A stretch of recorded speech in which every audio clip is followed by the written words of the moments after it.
আমরা কোটপাড়ায় দেখতে পাচ্ছি যে জয় বাংলা স্লোগান হচ্ছে। আমরা টকশোতে দেখছি এরকম আওয়ামী পন্থী বুদ্ধিজীবীরা আসছে। আমরা ভোটের মাঠে দেখছি যে জাতীয় পার্টিকে প্রস্তুত করা হচ্ছে। ফলে এই যে একটা সম্মিলন আমরা দেখতে পাচ্ছি, এটা একটা পরিকল্পিত আয়োজন আওয়ামী লীগকে রাজনীতির মাঠে পুনর্বাসিত করার।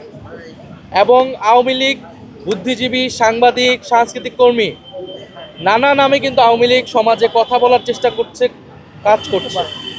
ফলে আওয়ামী লীগকে শুধু রাজনৈতিকভাবেই নয় বা এই যে সন্ত্রাসী তাদেরকে তো মোকাবেলা করতে হবে প্রশাসনিকভাবে, কিন্তু একইভাবে বুদ্ধিভিত্তিকভাবে যে আওয়ামী লীগকে যারা রাজনীতির মাঠে আনার চেষ্টা করছে, এইটার বিরুদ্ধে আমাদের সকল দলকে তৎপর হতে হবে।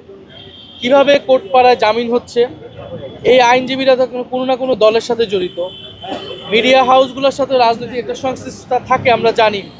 ফলে সব দলকেই এই ভূমিকা নিতে হবে। আমরা আমাদের জায়গা থেকে সেটা বলেছি।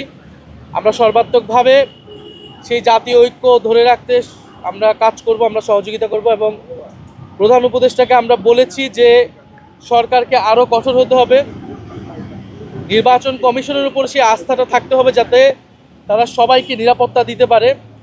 এবং অবশ্যই ওসমান হাদির যারা হত্যা চেষ্টা জড়িত, আমরা তাদেরকে তো অবিলম্বে আজকের মধ্যে আমরা গ্রেফতার চেয়েছি। এবং শুধু তারাই নয়, বরং এই যে পরিকল্পনার সাথে যারা জড়িত তাদেরকেও যাতে সরকার কঠোর ব্যবস্থা নেয় আওয়ামী লীগের বিরুদ্ধে। এবং আমাদের আরেকটা জিনিস মনে রাখতে হবে যে আওয়ামী লীগের সকল পরিকল্পনা করতেছে দিল্লিতে বসে। ফলে ভারত সরকারের প্রত্যক্ষ বা পরোক্ষ মদত ছাড়া আওয়ামী লীগ এই ধরনের পরিকল্পনা করতে পারে না। এই ধরনের তৎপরতা, জঙ্গি তৎপরতা তারা করতেছে। ফলে অবশ্যই ভারত সরকারকে, আমাদের এখানে যারা ভারতীয় দূতাবাস আছে তাদেরকে অ্যাকাউন্টেবল করতে হবে।